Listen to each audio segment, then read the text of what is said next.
In this video, I'll show you how to message Deepseek. Ensure you subscribe and turn on the notification to the channel for lots of educational kinds of content like this. If you want to message Deepseek, what you're going to do, head over to your Deepseek, right? So this is our Deepseek, and if you want to message Deepseek, you're going to come on here and type whatever you want to type, right? So I can just come on here and type, give me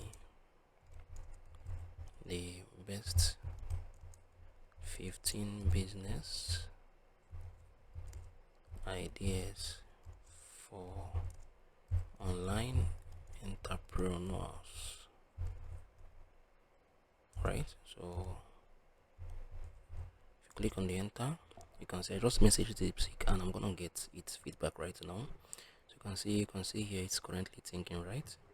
So you can see basically it's pretty easy. So this is basically how you can message Deepseek. You're gonna ask it question, whatever question you want to ask it.